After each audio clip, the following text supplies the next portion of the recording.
A young boy disappeared at a baseball game, vanishing without a trace despite an extensive search. But 9 months later, his father looks inside the coach's cooler, and what he sees makes him gasp. Dan Hartman stared at the printer as it churned out another flyer, the face of his 12-year-old son Robbie smiling back at him from the glossy paper. The morning light filtered through the dusty windows of Mike Lassiter's garage, casting long shadows across the concrete floor.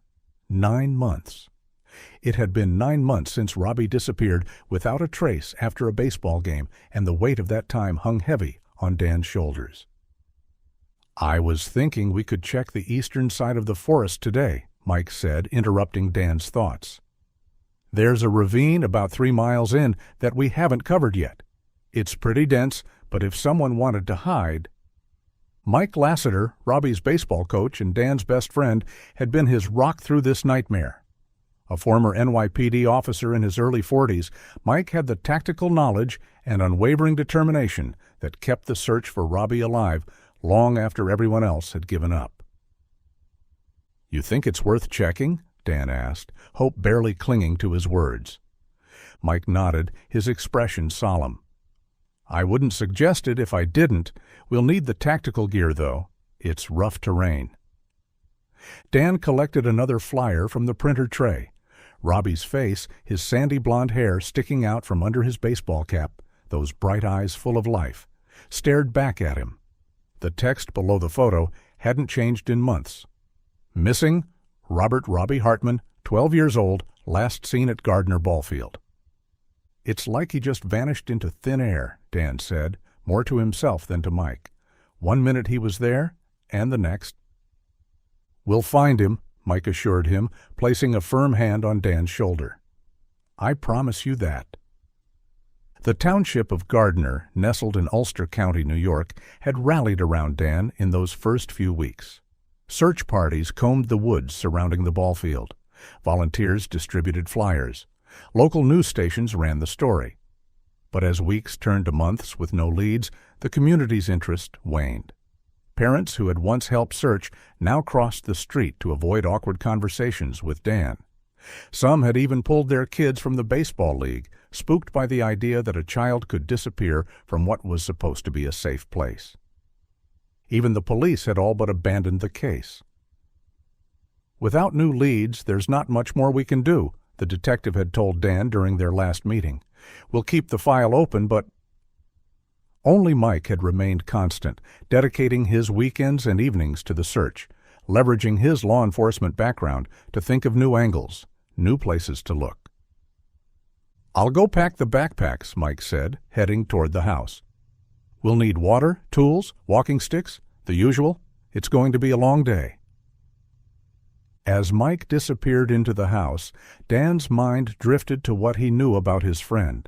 After leaving the NYPD due to a heart condition that required a stent, Mike had settled in Gardner, taking up carpentry and setting up a small woodworking studio. His wife had urged him to leave the force, concerned about the stress on his heart, but tragically, she never got to see him settled in his new life. She had contracted dengue fever during an overseas trip and passed away, leaving Mike to raise their daughter Millie alone. The printer suddenly made a high-pitched squeak, followed by the telltale crunch of a paper jam. Dan sighed and lifted the printer hood, carefully extracting the crumpled paper. The mechanism seemed stiff. "Probably needs some oil," Dan muttered to himself, scanning the garage for WD-40. He spotted Mike's workbench and started opening drawers. In the second drawer, buried beneath screwdrivers and screws, Dan spotted a red and navy blue baseball cap. He pulled it out, immediately recognizing the distinctive red B embroidered on the front, the logo of the Brookside Braves, a team from the neighboring town. Identical to the one Robbie had worn on the day he disappeared, Dan was still holding the cap when Mike returned, carrying 2 tactical backpacks and a set of walking sticks. "Found this in your drawer," Dan said, holding up the cap. "Didn't know you were a Braves fan." Mike paused momentarily, then smiled. "Yeah, well, a man can have 2 favorite teams, right? The Ridge Runners are my first love, obviously, but I've always had a soft spot for the Braves, too." "Robbie loved them," Dan said softly, turning the cap over in his hands. "He saved up his allowance for 3 months to buy that cap." "A lot of kids around here wear those," Mike said, loading his gear into the trunk of his car. "Local pride and all that." Dan nodded, returning the cap to the drawer. "I was looking for some WD-40, actually.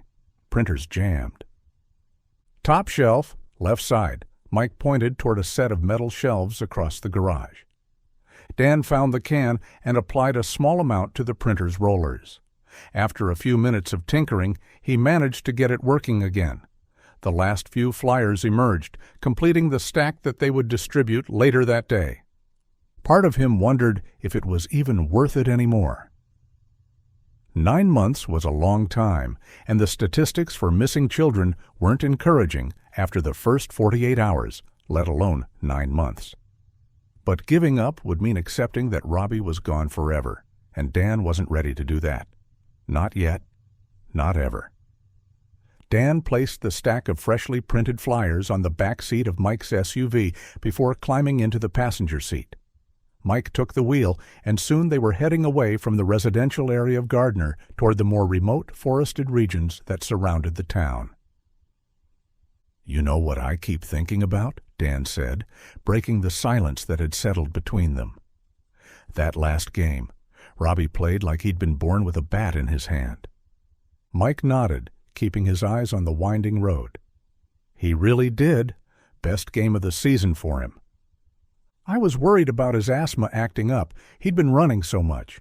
But he was fine. More than fine. He was on fire." Dan smiled at the memory, though it was tinged with sadness.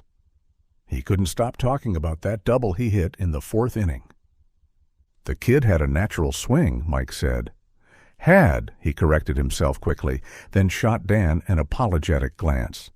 "Has. Definitely has."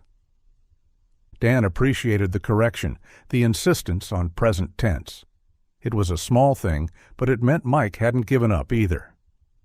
"I still don't understand how it happened," Dan said, voicing the thought that had haunted him for months. One minute he was heading to the changing room, and the next... He trailed off, unable to complete the sentence. "I was loading equipment into my car," Mike recalled. "Never saw him leave the grounds." The road narrowed as they entered the more rural part of the county, tall trees flanking either side. "I don't know what I would have done without you these past months," Dan said, turning to look at his friend. "Everyone else gave up. Even the police." Mike kept his eyes fixed on the road. "Don't put me on a pedestal, Dan." "If I was really that good, we would have found him by now." He paused, then added, "But I respect the hell out of you for never giving up. Most people would have broken by now." "I can't give up," Dan said simply. "He's my son." They drove in silence for a while, each lost in their own thoughts. The landscape outside the window transformed from scattered houses to dense woodland. They were heading to a different section of the forest than they had searched before, further from the ball field, but still within what police considered the possible radius, if Robbie had been abducted. "How's your heart doing?" Dan asked, glancing at Mike. "Fine," Mike replied. "The stent's doing its job. Doctor says I'm good as new, as long as I take it easy." "And this is taking it easy?"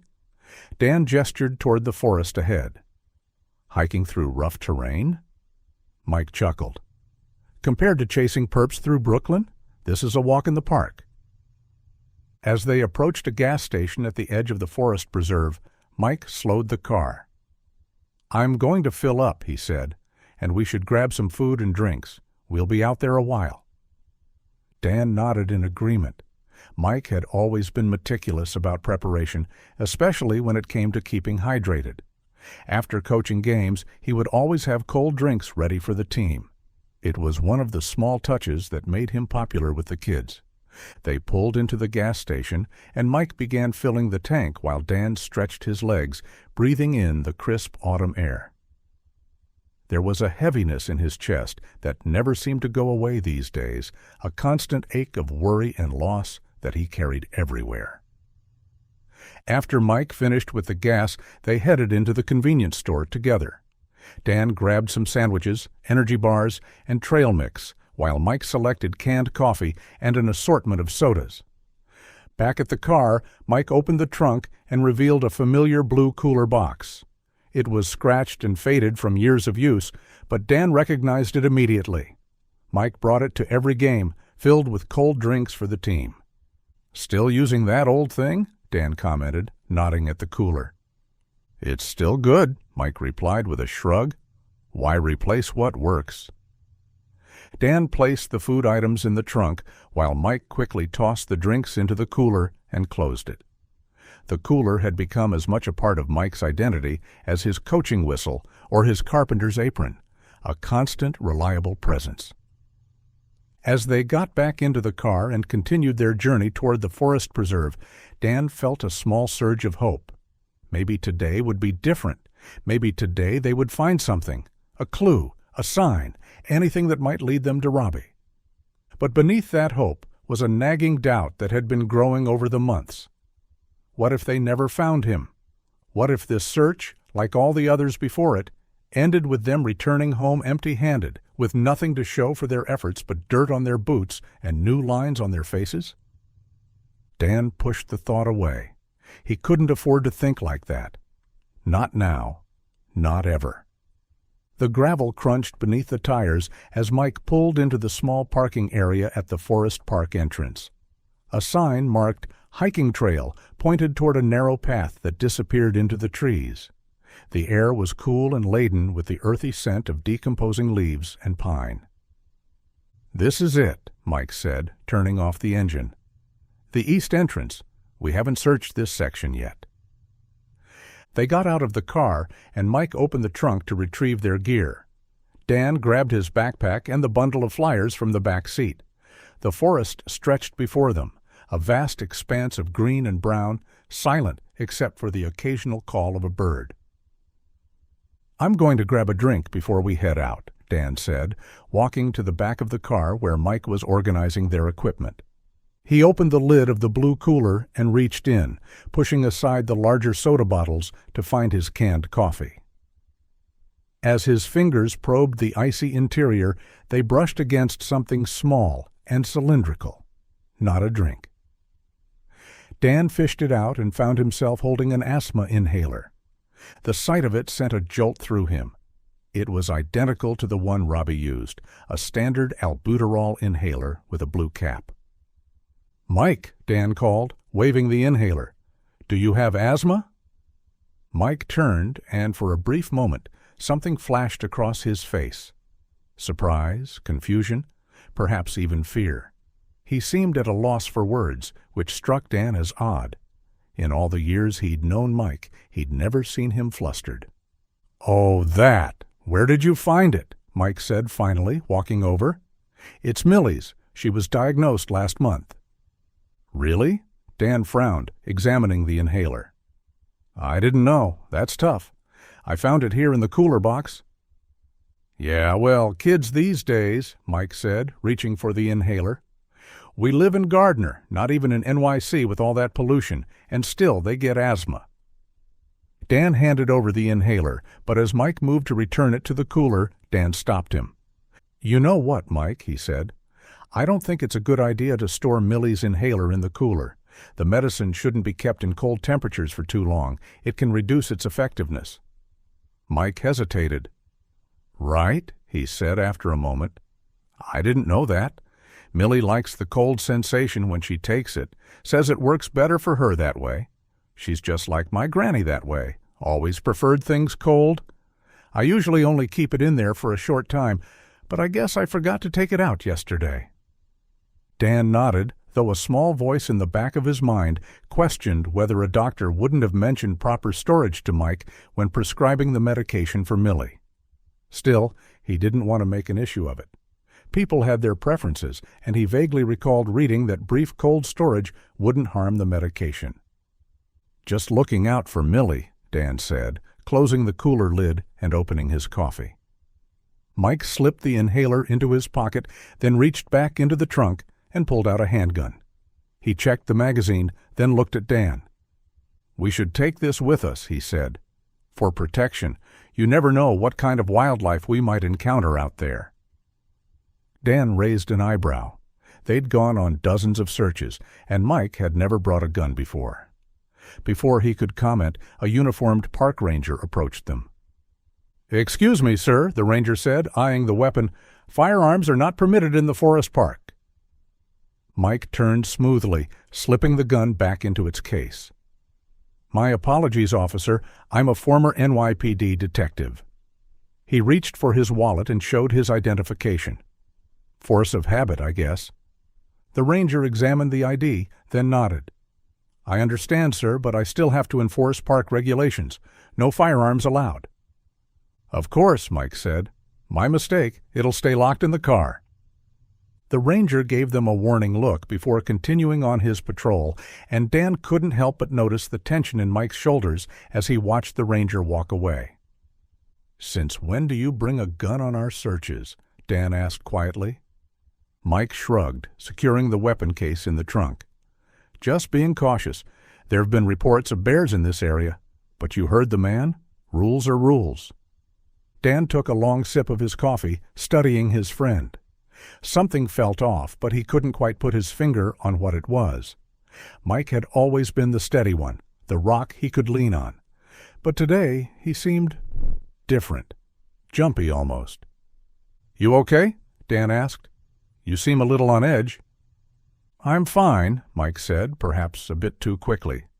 "Just anxious to get going. We're burning daylight." Dan nodded, though he wasn't entirely convinced.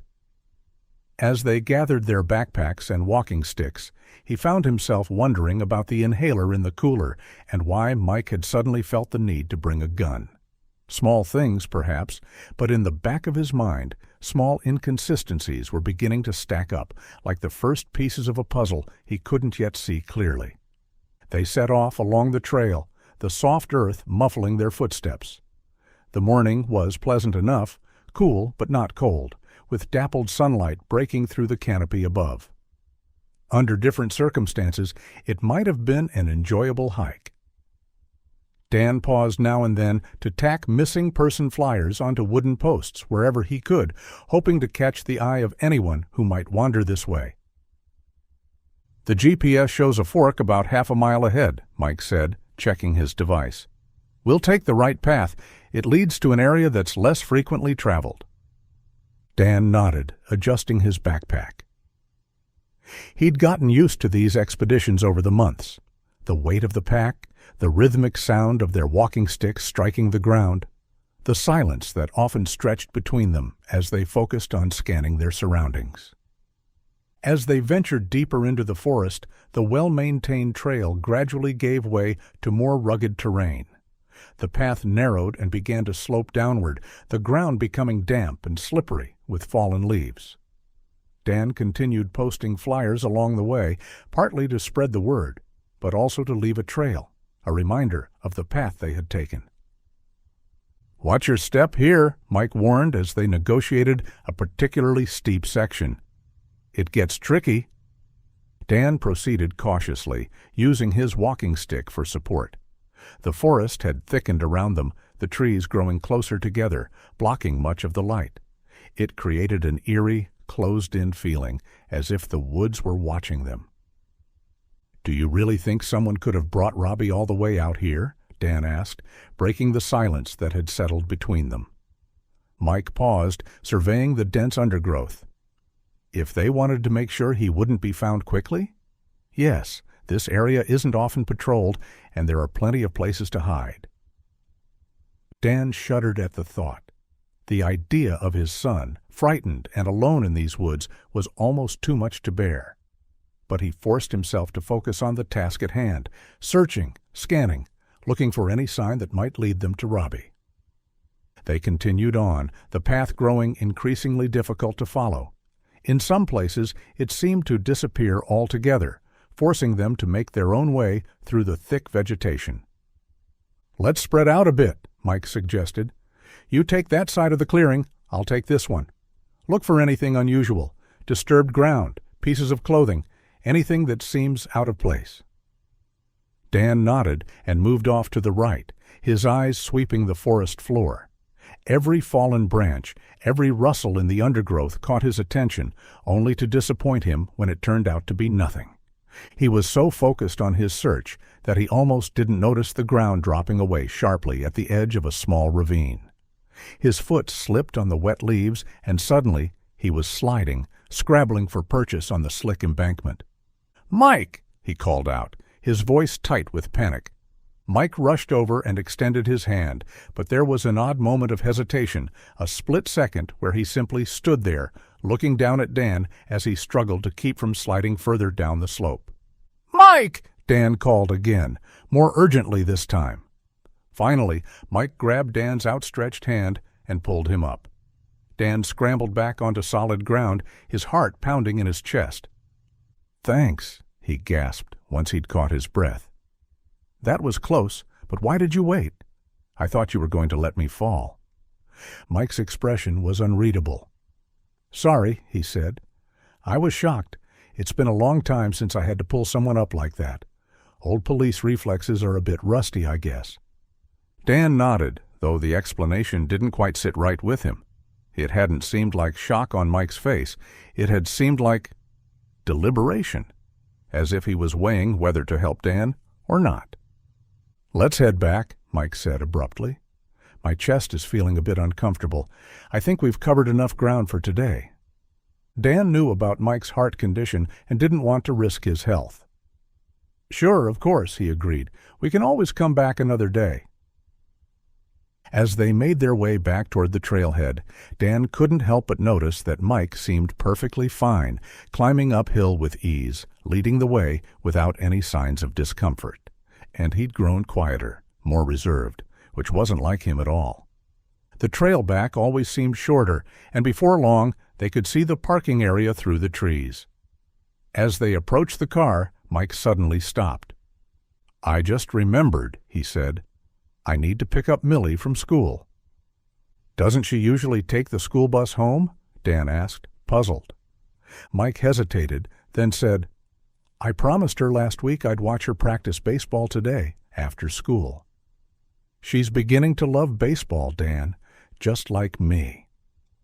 "That's great," Dan said, though he felt a twinge of pain at the thought of another child enjoying the sport that Robbie had loved so much.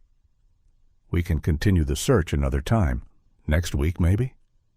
Mike nodded, relief evident on his face. "Next week," he agreed. When they reached the car, Mike quickly loaded their equipment into the trunk. Dan, thirsty after the hike, went to the cooler for another drink. "Want something?" he asked Mike, lifting the lid. "No," Mike replied curtly. "You sure?" Dan pressed, surprised by the abrupt response. Mike always enjoyed a cold drink after physical activity. It was one of his few indulgences. "I'm sure," Mike said, his tone more forceful than necessary.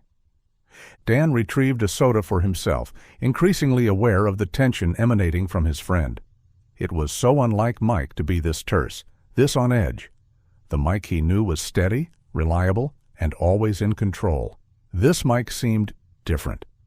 After loading their gear, they got into the car. Mike took the inhaler out of his pocket before sitting, seeming uncomfortable with it there. "Here, let me hold that for you," Dan offered, reaching out his hand. "Or I can put it in the glove compartment." "No, it's fine," Mike said, placing the inhaler in the coin compartment near the driver's seat instead.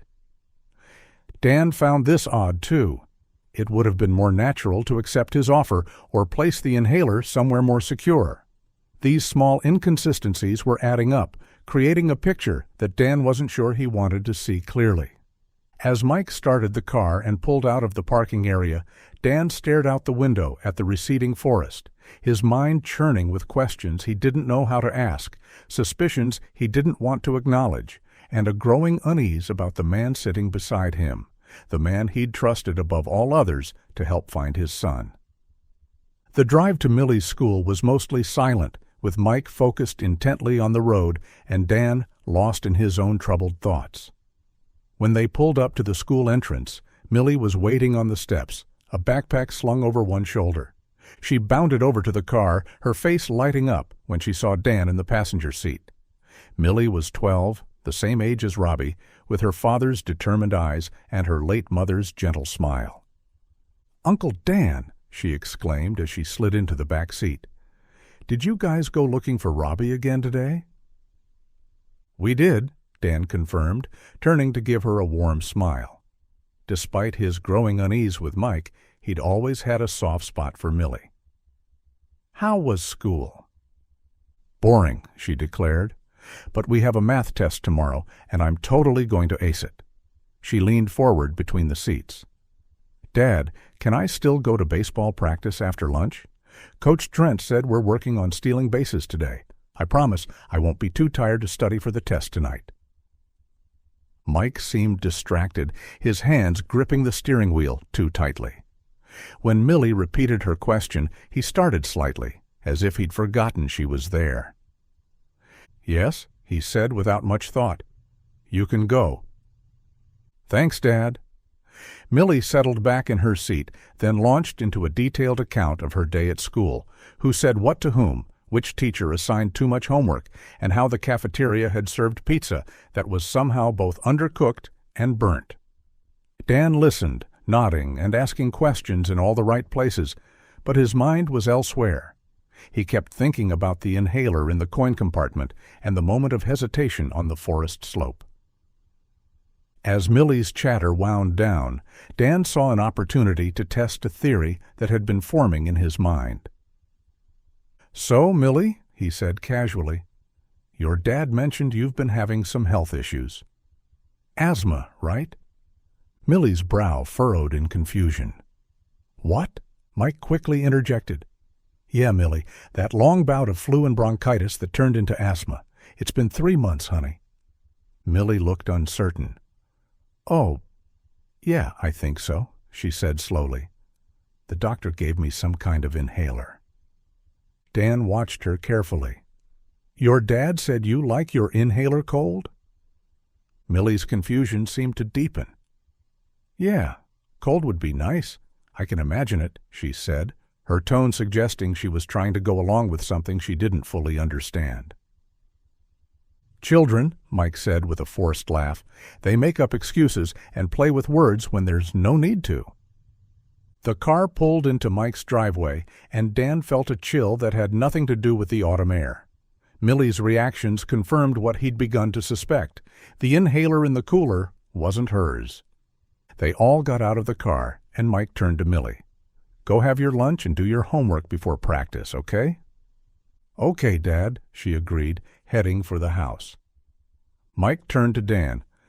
"I'll be in the garage if you need anything. Help yourself to whatever's in the fridge."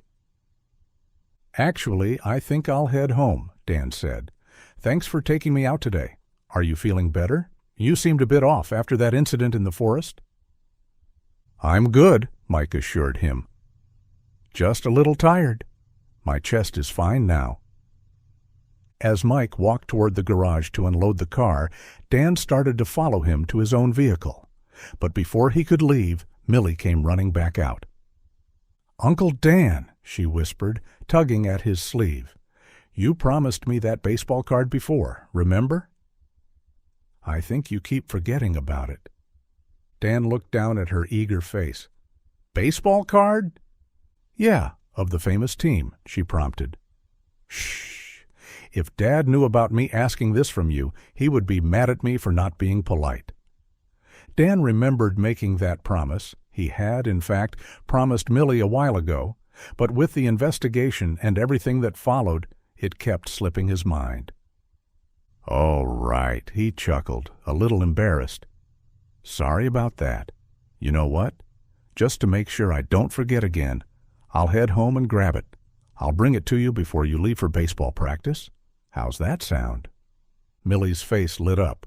"Really? You promise?" "I promise," Dan said, ruffling her hair. "Now go on, get inside, and finish your lunch and homework, like your dad said." Millie grinned and raced back to the house, her energy infectious. Dan watched her go, wondering about the stark contrast between her vibrant presence and the strange, tense behavior of her father. As he drove home, Dan's mind churned with a storm of conflicting thoughts. Mike had been his rock, his steady support, through the worst 9 months of his life. The idea that Mike could be hiding something connected to Robbie's disappearance, felt absurd, even offensive. Why would he stand by him all this time, only to betray him? And yet the signs were there, whispering doubts he couldn't ignore. The inhaler Millie clearly didn't recognize, the hesitation on the forest slope, the sudden nervousness when questioned, and the attempt to bring a gun into the woods. Small things, perhaps, when viewed individually. But together they formed a pattern that Dan couldn't ignore, no matter how much he wanted to. Dan pulled into his driveway, his mind still churning with troubling thoughts about Mike's behavior. The house felt emptier than usual as he entered, a constant reminder of Robbie's absence. He wandered into his son's room, where everything remained exactly as it had been on the day he disappeared. The baseball trophies on the shelf, the comics stacked on the desk, the unmade bed. In the corner stood a bookshelf filled with Robbie's prized possessions, including a meticulously organized collection of baseball cards in protective sleeves. Dan remembered Millie's request and decided to fulfill his supposed promise. He picked out the card he had promised Millie, knowing she would treasure it, and carefully placed it in a small protective case before slipping it into his pocket. He drove back to Mike's house, determined to keep his promise and hand the card to Millie before she left for her baseball practice. As Dan pulled onto Mike's street, he spotted Mike's car leaving the driveway at high speed, disappearing around the corner before Dan could catch up. He checked his watch. It was too early for Millie's practice. Where was Mike going? On impulse, he grabbed his phone and dialed Mike's number. The call rang once before going straight to voicemail. Strange, Dan thought. Mike always answered his phone. Dan parked outside Mike's house and approached the front door. He knocked, half expecting no response, but to his surprise, Millie answered. She looked different than she had earlier, deflated somehow, her earlier exuberance replaced by a quieter demeanor. In her hand, she held an inhaler, but it looked nothing like the one Dan had found in the cooler. This one was pink and circular, a dry powder inhaler, not the standard albuterol inhaler with a blue cap. "Uncle Dan," she said. "I'm here to give you the baseball card, Millie," Dan said, lingering on the porch.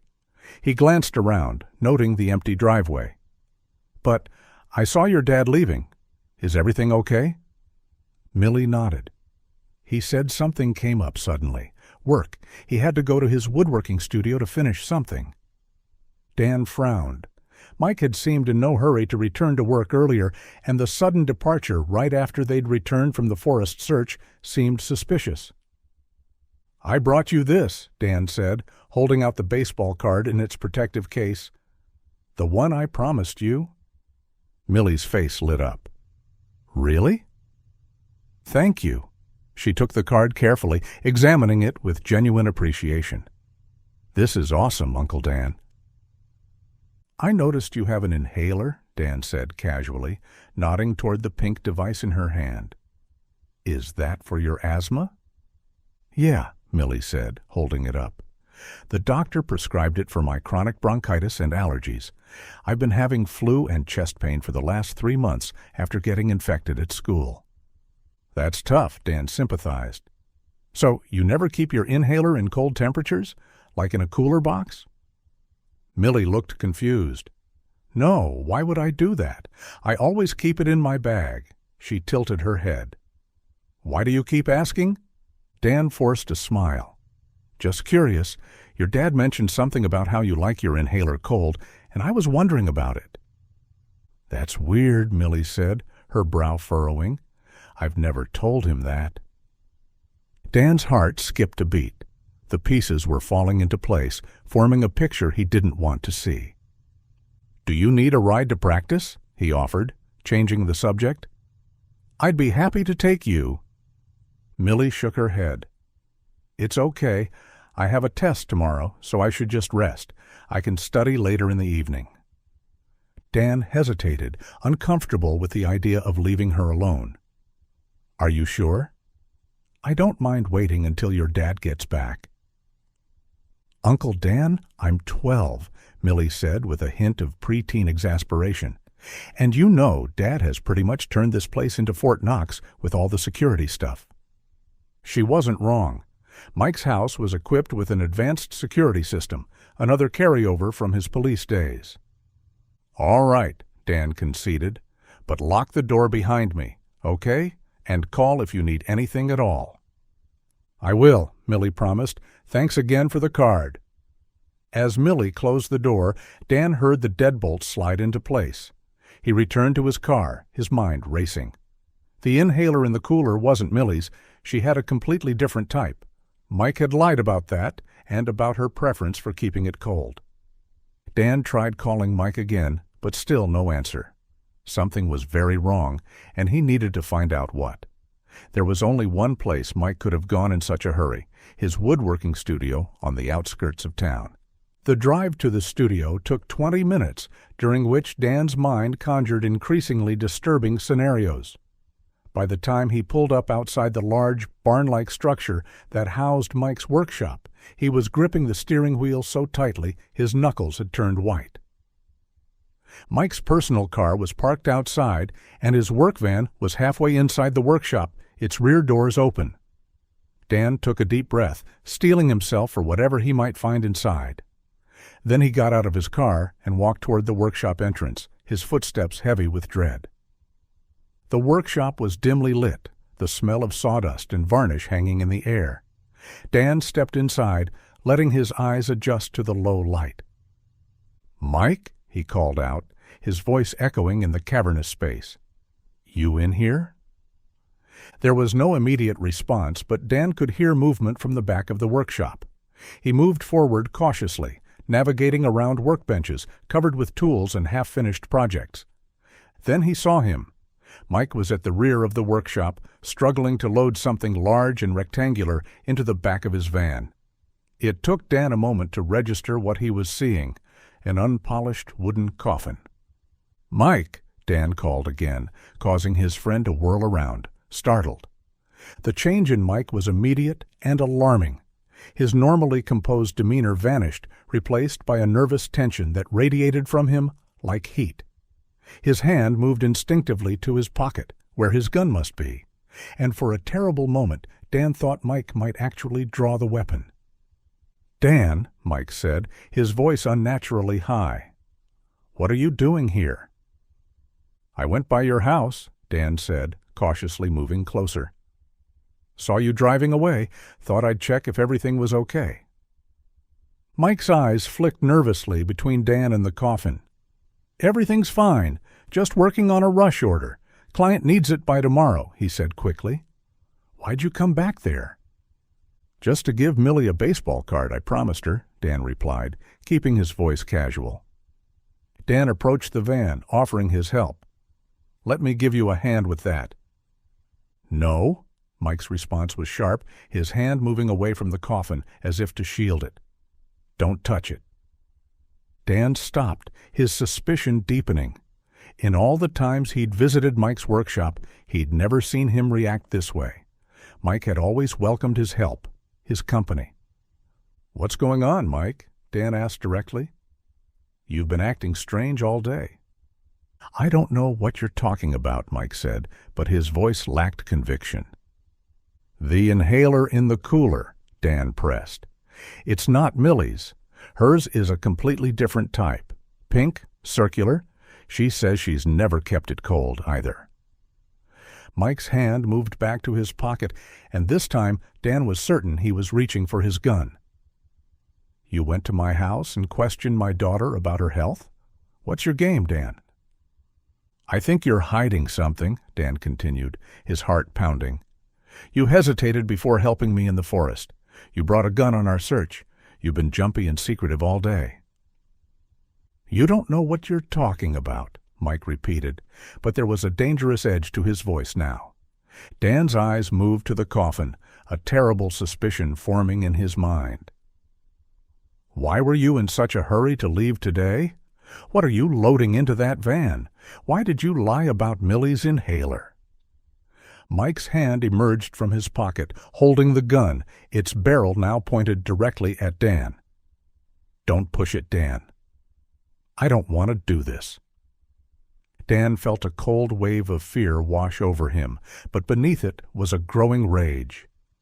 "The inhaler in the cooler," he said slowly. "It's Robbie's, isn't it?" Mike didn't answer, but his silence was confirmation enough. Dan's eyes shifted to the coffin. "Open it," he demanded. "Let me see what's inside." "It's for my customer," Mike said again, his finger tensing on the trigger. "Leave here, Dan."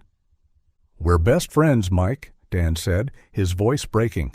"You won't shoot me, will you? Just open the coffin and let me see." For a moment it seemed like Mike might lower the gun. Then, with a sudden movement, he squeezed the trigger. Dan reacted instinctively, lunging to the side and striking Mike's arm. The gun discharged, the bullet embedding itself in a nearby workbench.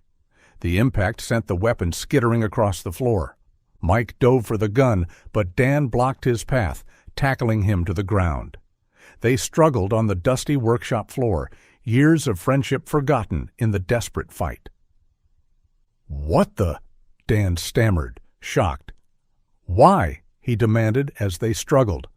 "Why would you do this? Where's my son?" Mike's face contorted with a combination of rage and something else, envy perhaps. "I always envied you," he spat. "I wanted a son with my wife, but she gave me a daughter instead." "A daughter who loves you," Dan shot back. "She cheated on me," Mike continued, as if Dan hadn't spoken. "While I worked night shifts as a police officer, protecting people who didn't deserve to be saved, rescued, or protected." Mike managed to grab a heavy woodworking tool from a nearby bench and swung it wildly at Dan, who barely managed to dodge the blow. The tool crashed into a stack of lumber, sending it toppling. "That doesn't explain why you took my son," Dan said, circling cautiously as Mike readied for another attack.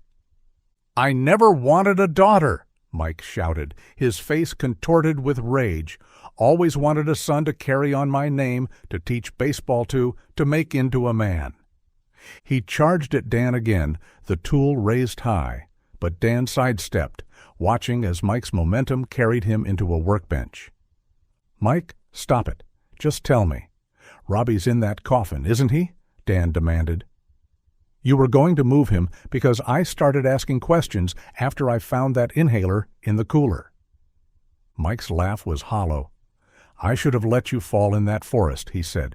"Should have pushed you off instead of pulling you up." He attacked again, swinging the heavy tool with deadly intent. This time he came perilously close, the edge of the tool grazing Dan's shoulder.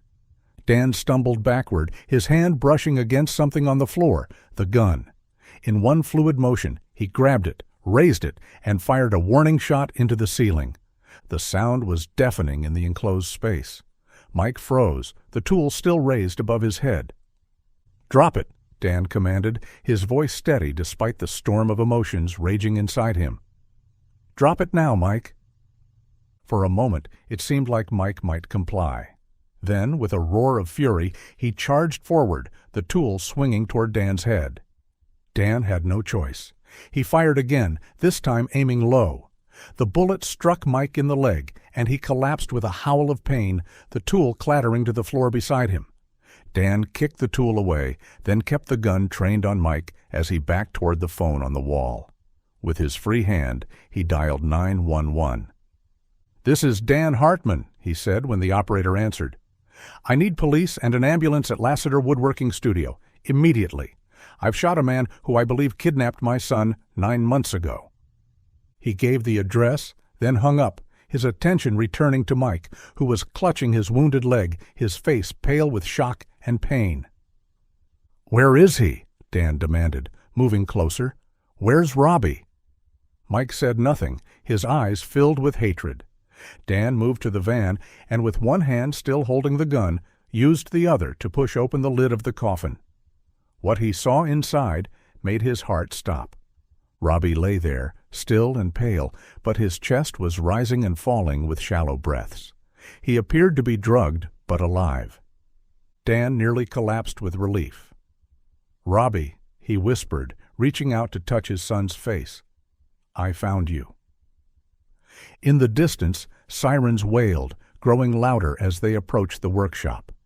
Dan kept the gun pointed at Mike while he waited, standing protectively beside the coffin that contained his son, alive, against all odds, after 9 long months.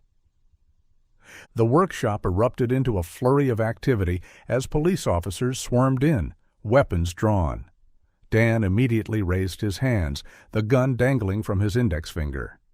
"He's in the coffin," Dan said urgently to the first officer who approached. "My son. He's alive but drugged, and that man on the floor kidnapped him 9 months ago." "Put the weapon down, sir," the officer commanded, and Dan complied, carefully placing the gun on the floor. "Please, check my son first," Dan pleaded. The officer gave a quick nod to his colleagues, and several of them moved to the coffin, while others secured Mike, who was still clutching his wounded leg. "He's breathing," one of the officers called out after examining Robbie. "Call the paramedics in now." Moments later, EMTs rushed into the workshop, moving quickly to assess both Robbie and Mike. Dan watched anxiously as they gently transferred his son from the crude coffin to a stretcher, checking his vitals and administering emergency care. "How is he?" Dan asked, staying close to the stretcher. "Stable," one of the paramedics replied. "Appears to be under heavy sedation, but his breathing and heart rate are good. We'll know more once we get him to the hospital." Meanwhile, other paramedics were attending to Mike, stabilizing his leg wound before loading him onto a second stretcher. As they prepared to take him to the ambulance, a detective approached Dan. "Mr. Hartman, I'm Detective Reynolds. I need a brief statement about what happened here." Dan nodded, his eyes never leaving the stretcher that held his son. "That man is Mike Lassiter. He was my best friend, my son's baseball coach, and a former NYPD officer. He kidnapped my son, Robbie, 9 months ago from the Gardner ball field. Today, I found my son's asthma inhaler in Mike's cooler, which led me to suspect him. When I came here to confront him, I found him loading that coffin into his van. He pulled a gun on me, we struggled, and I shot him in self-defense." The detective took notes, nodding grimly. "And the boy in the coffin is definitely your son?" "Yes," Dan confirmed. "Robert Hartman. He's been missing for 9 months." "We're going to need a full statement later," the detective said, "but for now, you should go with your son to the hospital. Officer Daniels will accompany you." As the paramedics wheeled Robbie toward the door, Dan suddenly remembered Millie. "Wait," he called to the detective. "Lassiter has a daughter, Millie. She's 12, alone at their house. Someone needs to check on her." The detective nodded. "We'll send Child Protective Services immediately. Where's the address?" Dan provided Mike's home address, then added, "I'd like to be there when they talk to her. She knows me, trusts me. This is going to be devastating for her. She has no idea what her father did." "We'll arrange it," the detective promised. "Go with your son now. We'll contact you about the girl." Dan followed the paramedics outside, where 2 ambulances waited. He climbed into the one carrying Robbie, taking a seat beside the stretcher and gently holding his son's hand. After 9 agonizing months, he couldn't bear to let go. At the hospital, Robbie was rushed into the emergency department for immediate assessment. Dan was directed to a waiting area where he paced anxiously until a doctor finally emerged to speak with him. "Mr. Hartman, I'm Dr. Lonica. Your son is stable and responding well. He was heavily sedated with a combination of drugs, but we're managing that. He has some signs of malnutrition and mild dehydration, but no critical injuries. We'll keep him under observation overnight, but I'm cautiously optimistic about his recovery." Dan felt tears of relief spring to his eyes. "Can I see him?" "In a few minutes," the doctor assured him. "The nurses are setting him up in a room now. He briefly regained consciousness earlier and asked for you before falling asleep again." While waiting to see Robbie, Dan received a call from Detective Reynolds, who informed him that Child Protective Services had arrived at the Lassiter home and were with Millie. If Dan wanted to be present when they explained the situation to her, a police officer could drive him there now and then return him to the hospital afterward. Dan hesitated, torn between staying with Robbie and helping Millie through what would surely be a traumatic revelation. After confirming with the nurses that Robbie would likely sleep for several more hours, he decided to go to Millie. The ride to the Lassiter home was silent, Dan lost in thought about how quickly his world had transformed in just one day. When they arrived, a CPS worker was sitting with Millie in the living room while police officers searched the house. "Uncle Dan?" Millie exclaimed when she saw him, jumping up from the couch. "What's going on? Why are all these people here? Where's my dad?" Dan sat down beside her, taking her small hands in his. With the CPS worker's support, he gently explained that her father had done something very wrong, that he had taken Robbie 9 months ago and kept him hidden all this time. Millie's reaction was one of disbelief, then confusion, and finally heart-wrenching sobs. "No," she kept saying, "not my dad. He wouldn't do that. I never saw him with Robbie." "I'm so sorry, Millie," Dan said, holding her as she cried. "I know this is impossible to understand." After some time, when Millie had calmed somewhat, the CPS worker explained that she would need to stay with a temporary foster family while the authorities sorted everything out. "No," Millie said firmly, clinging to Dan. "I want to stay with Uncle Dan. Please." Dan looked at the CPS worker. "Is that possible? I've known Millie since she was a baby. Her father may have done something terrible, but she's innocent in all this. I'd like to take care of her, at least temporarily." The CPS worker hesitated. "It's not the usual procedure, but given the circumstances, and if Millie is comfortable with the arrangement, I could try to bring this up and see if we can potentially set up an emergency placement. You'd need to undergo a quick background check and home assessment. But I need to remind you, sir, there's no guarantee that this will be approved." "I understand," Dan said. "Whatever needs to be done." Millie looked up at him, her eyes red from crying. "Please, Uncle Dan, don't leave me alone. I'm scared, and I want to be with you and Robbie." She paused, then asked, her voice trembling, "And how about Robbie? Is he okay?" "He's at the hospital," Dan told her. "The doctors say he'll be fine. And yes, you can see him when he's ready for visitors." "I'd like that," Millie said quietly. After completing some preliminary paperwork with CPS and ensuring that Millie packed essential items, Dan and Millie were driven back to the hospital. They were escorted to a private family waiting room where a detective was waiting to take Dan's full statement. Dan recounted everything in detail, from finding the inhaler in the cooler to the confrontation at the workshop. The detective informed him that Mike was stable after surgery and was under police guard at a different hospital. He had refused to speak about his actions, but the evidence against him was overwhelming. "We found recordings on his phone," the detective revealed. "CCTV footage from cameras he had set up in the basement of his workshop. It appears he kept your son there, in a soundproofed room with a hidden entrance." "That's why I never heard anything when I visited," Dan realized, his stomach turning. "Can I see this footage?" The detective closed his eyes, his expression grim. "We can show you at the station, but not here." He glanced at Millie, then back to Dan, his tone softening slightly. Dan swallowed hard. "What's in the footage?" "I need to know, Detective, please." The detective took a deep breath before speaking. He motioned for Dan to follow and walked him to the other side of the room. "I need to warn you, Mr. Hartman, the details are deeply disturbing. It shows Lassiter forcing your son to train baseball with him in the workshop basement, physically punishing him for mistakes, and trying to make him say that Lassiter was his father. When your son refused, Mr. Lassiter coerced him into inappropriate actions." Dan closed his eyes, overcome with horror at what his son had endured. And when Robbie had asthma attacks? Lassiter would withhold his inhaler as punishment, only giving it to him after he admitted that he is his father, the detective confirmed. It's all documented. We have more than enough evidence to ensure he never sees the outside of a prison again. But how did he even take Robbie that day? Dan asked, still struggling to understand how it had happened right under his nose. There were people everywhere after the game. The detective consulted his notes. Based on our investigation and some partial confessions from Lassiter, we've pieced together what happened.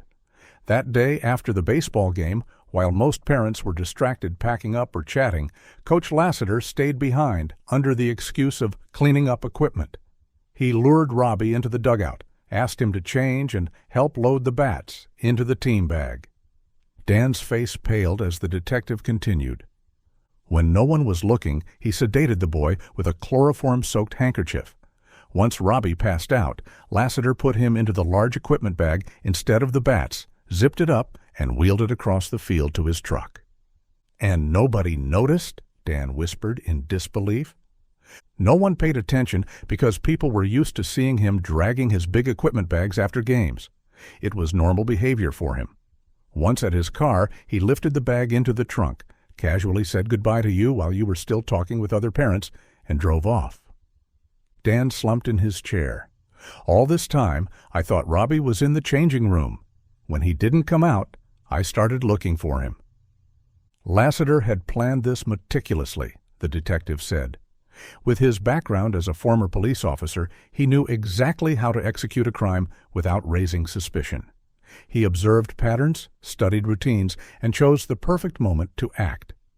He's always been my friend, but right now, I can't help but wish he ends up behind bars for a long time. He needs to atone for what he did to my son, to me.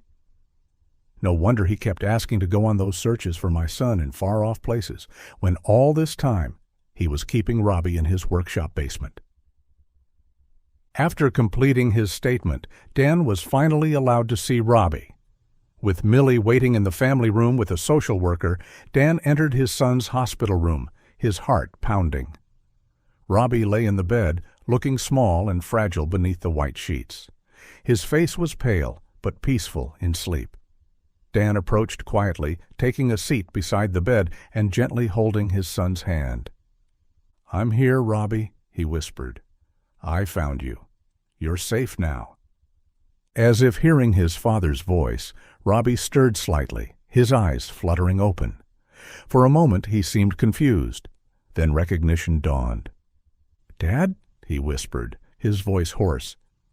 "Yes, buddy, it's me," Dan said, tears streaming down his face. "I'm here." Robbie's eyes filled with tears, too. "You found me." "I never stopped looking," Dan promised, squeezing his hand gently. "Not for one day." Robbie drifted back to sleep, the medication still in his system, but his hand remained firmly wrapped around his father's. Dan sat there, watching his son breathe, hardly daring to believe that the nightmare was finally over. A soft knock at the door drew his attention. It was Millie, standing hesitantly in the doorway with the social worker behind her. "Can I come in?" she asked timidly. Dan nodded, waving her over. "He's sleeping now, but you can sit with us if you want." Millie approached the bed cautiously, her eyes wide as she took in Robbie's appearance. "Is he going to be okay?" "Yes," Dan assured her. "The doctors say he'll recover. It might take some time, but he's strong." Millie sat down in a chair on the opposite side of the bed. "I'm sorry for what my dad did," she whispered, tears welling in her eyes again. "I didn't know. I swear I didn't know." "Of course you didn't," Dan said firmly. "None of this is your fault, Millie. Not one bit."